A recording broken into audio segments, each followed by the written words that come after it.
দাম্পত্য জীবন এমন একটা জায়গা, আমি প্রায় সময় বলি, দাম্পত্য জীবনের শুরুটা হলো, উর্দুতে একটা কবিতা আছে, ইবতেদায়ে ইশক আর ইন্তেহায়ে ইশক বরাবর নিহি হোতা হ্যায়। প্রেমের শুরু আর শেষ একরকম হয় না। প্রেমের শুরুতে শুধুমাত্র ফুল দেওয়া নেওয়া হয়, শেষে লাঠিও দেওয়া নেওয়া হয়। ঠিক না বেঠিক?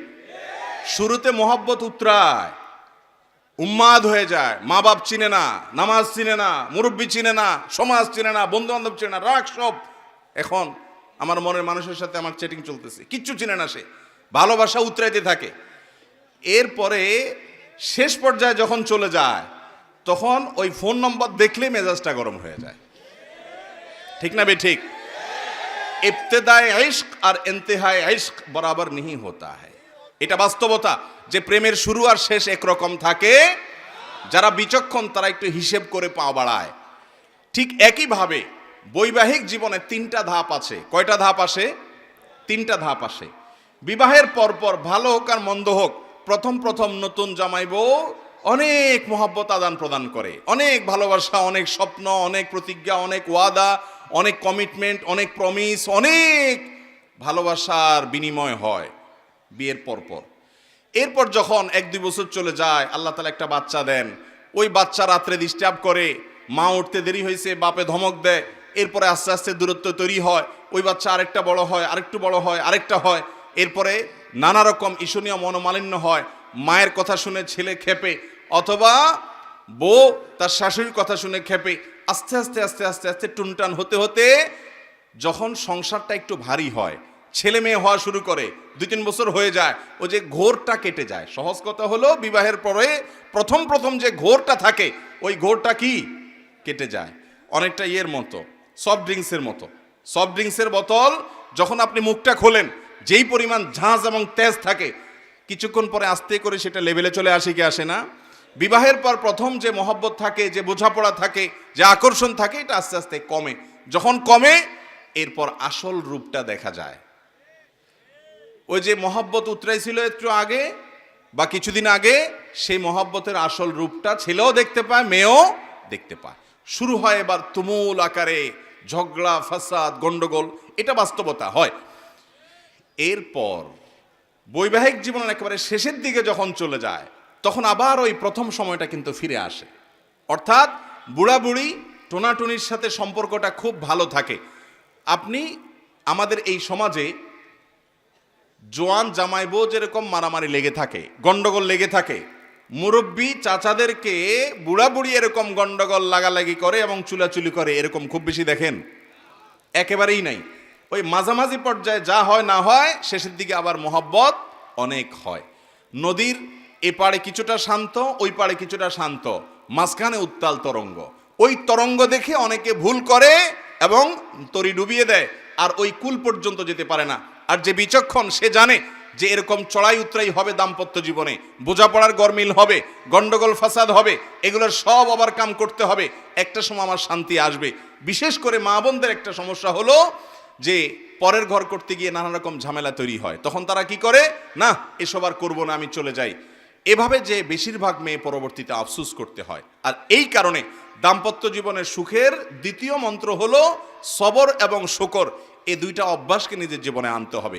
যাদের মধ্যে সবর নেই, যাদের মধ্যে কৃতজ্ঞতা নেই, এরা কখনো দাম্পত্য জীবনে সুখী হতে পারে? দাম্পত্য জীবনের সুখের অন্যতম মূল মন্ত্র হলো সবর করা। কারণ দুই ফ্যামিলির দুইজন মানুষ একত্রে সংসার করবে, এক ছাদের নিচে থাকবে, জীবন কাটাবে, সব কিছু ব্যাটে বলে কিয়ামত পর্যন্ত কোনো দিনই হবে। আপনি আমি কে? নবী করিম সাল্লাল্লাহু আলাইহি সাল্লামের সাথে, তার স্ত্রীদের সাথে, উম্মুল মুমিনিনদের সাথে ছোটখাটো বিষয় নিয়ে মান অভিমান হয়েছে না হয় নাই? বহুত হয়েছে। এবং সে মান অভিমানটা আমাদের মতো না, তাদের মতো করে হয়েছে। কারণ স্বামী স্ত্রী একসাথে দাম্পত্য জীবনে যখন সময় কাটাবে, তাদের মধ্যে বোঝাপড়ার গরমিল হবে। এই সময়টাতে দরকার হয় সবর করা। মনে রাখবেন, ইবাদতের অনেক বড় একটা পার্ট হলো সবর এবং ধৈর্য। আল্লাহ কোরআনে বলেছেন, ইন্নামা ইউওয়াফাস সাবিরুন আজরাহুম বিগাইরি হিসাব। যাদের পুরস্কার আল্লাহ তাআলা কোনো হিসাব করে দিবেন না, তারা হলো যারা সবরকারী, ধৈর্যকারী তারা। অতএব দাম্পত্য জীবনে ধৈর্য থাকতে হবে। স্বামী অনেক উল্টাপাল্টা করবে, সবর করতে হবে। মনে করতে হবে এর চাইতে অমানুষও পৃথিবীতে আছে। আবার স্ত্রী অনেক উল্টাপাল্টা করবে, সেক্ষেত্রেও সবর করতে হবে, মনে করতে হবে যে এর চাইতে অমানুষ অনেক আছে, এবং নিজেকে সান্ত্বনা দিতে হবে। অনেক ক্ষেত্রে কৌশলী হইতে হবে, বিশেষ করে দাম্পত্য জীবনে কৌশল ছাড়া আপনি সুখী হতে পারবেন না। আশরাফ আলী থানভী রহমতুল্লাহ আলাইহি একটা ঘটনা বলেছেন সম্ভবত একবার, যে ওনার কাছে এক ব্যক্তি এসে বলল, হুজুর আমার বাসায় যে মহিলা আছে আমার স্ত্রী, এই ভদ্র মহিলা আমি বাহির থেকে গেলেই কোনো কারণ ছাড়া অযথাই আমার উপরে সে চড়াও হয় এবং খুব বাজে ব্যবহার করতে থাকে। আমি আপনার ওয়াজটা শুনে একটু সবর করার চেষ্টা করি, কিন্তু কত পারা যায়, পারি না। আপনি একটু আমাকে বুঝায় বলেন তো আমি কি করতে পারি। তখন উনি বললেন যে আপনাকে একটা বুদ্ধি শিখাই, বাসায় ঢোকার আগে দরজার সামনে গিয়ে কয়েক সেকেন্ডের জন্য আপনি একটু মাথাটা নত করবেন, করে কল্পনার জগতে ডুব দিবেন। ডুব দিয়ে নিজেকে নিজে বলবেন যে আমি এখন দরজা খোলার সাথে সাথে কথার কথা একটা কুকুর আমার বাসায় আছে, কুকুরটা আসবে, তো কুকুর মানুষ দেখলে ঘেউ ঘেউ করে, এটা করবে। এটা আপনি শুধু মাথায় মনে মনে চিন্তা করবেন। এরপরে খোলার পর মানুষকে কুকুর মনে করে ছোট করা না, মানে এটা জাস্ট একটা ট্রিটমেন্ট, যে আমি মানুষ না, মনে করলাম যে একটা মানুষের পাশে একটা কুকুর আছে, তো কুকুরটা আমাকে ঘেউ ঘেউ করবে, এটা তোমার মনে করবা। মনে করার পর এরপরে দরজা নক করবা। বউ খোলার পর যদি তোমার সাথে ঘেউ ঘেউ করে, তুমি সাথে সাথে ওই যে তোমার ধ্যান কল্পনার জগতে ডুব দিবা। ডুব দিয়া তোমার স্মৃতিতে আনবা যে একটা কুকুর, আমি রাস্তা দিয়ে যাচ্ছি বা কোথাও গেছে, এখন ঘেউ ঘেউ করতেছে, তো কুকুর ঘেউ ঘেউ করলে আমার সমস্যাটা কি, এটা তুমি মনে করবা। তো স্বামী বাসায় গেছে, যা দরজা খুলছে, দরজা নক করার আগে ওইরকম কল্পনা করছে, স্ত্রী দরজা খুলছে, যথারীতি জামা কাপড় খোলার পর শুরু হয়ে গেছে বিশ্বযুদ্ধ, ঠুস শুরু হয়ে গেছে। যখন এগুলো শুরু হয়ে গেছে, ভদ্রলোক সাথে সাথে চোখ বন্ধ করে ওই ধ্যান করা শুরু করে দিছে, যে হুজুর বলে দিছে যে আমার তো এরকম একটা পরিস্থিতি আমি কল্পনা করতে হবে। করলো, তো করার পরে লোকটা হেসে দিচ্ছে। বউ চিন্তা করলে ব্যাপার কি, প্রতিদিন হামলা পাল্টা হামলা হয়, গোলা বারুদ এখান থেকে গেলে ওখান থেকেও কিছু আসে, আজকে দেখি এটা মিটমিট করে হাসে, কাহিনী কি? স্ত্রীর তো মেজাজ আরো গরম হয়ে গেছে, সে যত গরম হয় এ দেখে আরো বেশি হাসে। তখন বলল, ধরছে একটু ঠান্ডা হয়ে, স্ত্রী দেখছে না রাগারাগি করতে হচ্ছে না, বলো কাহিনী কি বলো। স্বামী তো বলে না, একটা পর্যায়ে বলে দিছে যে আসলে হুজুর আমাকে এটা শিখাই দিছে, এরপর থেকে আমার কাছে তোমার সব রাগ ঝাগ বকা ঝকা এগুলো সব আমার কাছে একেবারে পান্তাবাদের পানি মনে হয়, আমার বরং আরো হাসি আসে। এর পর দিন থেকে আর ওই ভদ্রলোক বাড়িতে ঢুকলে বউ বেচারা ঝগড়া করতে গেলেও আবার গলা থেকে ফেরত চলে যায়, কারণ ঝগড়া করলেই তো কল্পনায় সে অন্য কিছু হবে। এ কথা শুধু মহিলাদের জন্য বলছি, মা বোনদের রাগ করার কোনো কারণ নাই। একই কথা পুরুষদের বেলায়ও হতে পারে, অনেক পুরুষ আছে এরকম ছেঁচড়ার মতো গেউ গেউ করে কি করে না, তো তাদের বেলায় যদি মহিলারা এই একই পদ্ধতি অ্যাপ্লাই করেন, ইনশাআল্লাহ অন্তত ওই গেউটা থামানোর জন্য ওষুধের কাজ দিবে। তো খোলাসা কথা হলো, সবর থাকতে হবে। রাগ হলে পাল্টা রাগ দাম্পত্য জীবনে কখনো সুখ আসার কারণ হয় না। দাম্পত্য জীবনে স্বামী হোক আর স্ত্রী হোক, ধৈর্য ধারণ করতে না পারলে কখনো শান্তি পাওয়া যায়, ধৈর্য ধারণ করতে হয়।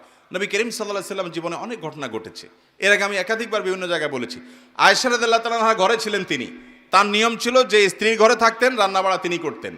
অন্য স্ত্রী এক বাটি খাবার দিয়ে একটা কাজের মেয়েকে পাঠাইছেন, খাদ্দামাকে কৃতদাসীকে পাঠিয়েছেন এক বাটি খাবার দিয়ে, তরকারি দিয়ে ধরেন।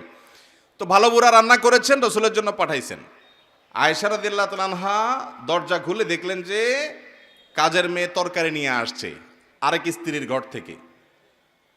তো এই টাইমে যে কোনো মানুষই, যে কোনো মহিলারই মাথা গরম হওয়ার কথা, আমার বাসায় আজকে উনি থাকবে, আমি যা খাওয়াবো, তুমি আবার ওখান থেকে এক বাটি দিয়ে ভালো হওয়ার চেষ্টা করতেছো।